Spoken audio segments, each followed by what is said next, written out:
കേരളത്തിൽ നിന്നുള്ള ഹജ്ജ് തീർത്ഥാടകരുടെ അവസാന സംഘം ഇന്ന് പുറപ്പെടും. കൊച്ചിയിൽ നിന്ന് രാത്രി 8:20 വിമാനം. ജുമാ ദിവസമായ ഇന്ന് 1,00,000-ലേറെ ഇന്ത്യൻ ഹാജിമാർ ഹറമിൽ പ്രാർത്ഥനയിൽ പങ്കെടുക്കും. കനത്ത ചൂടിന്റെ സാഹചര്യത്തിൽ മക്ക ഹറമിൽ ജുമുഅയും നമസ്കാരവും 15 മിനിറ്റാക്കി കുറച്ചിട്ടുണ്ട്.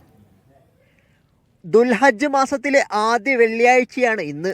1,15,000 ഇന്ത്യൻ ഹാജിമാരിപ്പോൾ മക്കയിലുണ്ട്.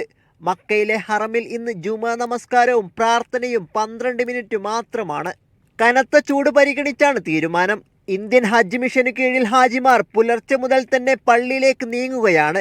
ശക്തമായ ചൂടുള്ളതിനാൽ നേരത്തെ ഹറമിലെത്താനാണ് ഹാജിമാർക്ക് നിർദ്ദേശം. മുമ്പത്തെ കാലത്തെ അപേക്ഷനേക്കാളും പള്ളിയിലൊക്കെ കുറച്ച് കഴിഞ്ഞിട്ട് പോയാൽ മതിയെന്നുണ്ടെങ്കിലും പക്ഷേ ഇപ്പോഴൊക്കെ നേരത്തെ തന്നെ പള്ളിയിലകത്ത് സ്ഥലം കിട്ടുകയുള്ളൂ. പൊതുവെ ഹറമിന് താമസിക്കുന്ന സ്ഥലത്തുനിന്ന് പോകുന്നിടത്തുനിന്നൊക്കെയുള്ള ഹറമിലേക്ക് എത്താനുള്ള ബസ്സുകളൊക്കെ നേരത്തെ അവർ നിർത്തും. 7 മണിക്ക് മുമ്പ് തന്നെ ബസ്സുകളൊക്കെ നിർത്തും ഇവിടുന്ന്. അപ്പോൾ അതുകൊണ്ട് നേരത്തെ പള്ളിയിലേക്കാനുള്ള പോകാനുള്ള പുറപ്പാടിലും കുളിച്ച് റെഡിയായിട്ടൊക്കെ ഇരിക്കുകയാണ്.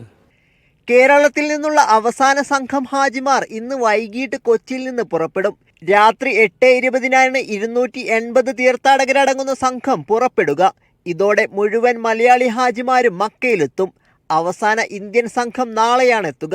ഹജ്ജിന് പുറപ്പെടാനുള്ള ഒരുക്കങ്ങളിലാണ് ഹാജിമാർ. ഇവർക്കുള്ള നിർദ്ദേശങ്ങൾ ബിൽഡിങ്ങുകൾ കേന്ദ്രീകരിച്ച് സംസ്ഥാന ഹജ്ജ് ഇൻസ്പെക്ടർമാർ നൽകുന്നുണ്ട്.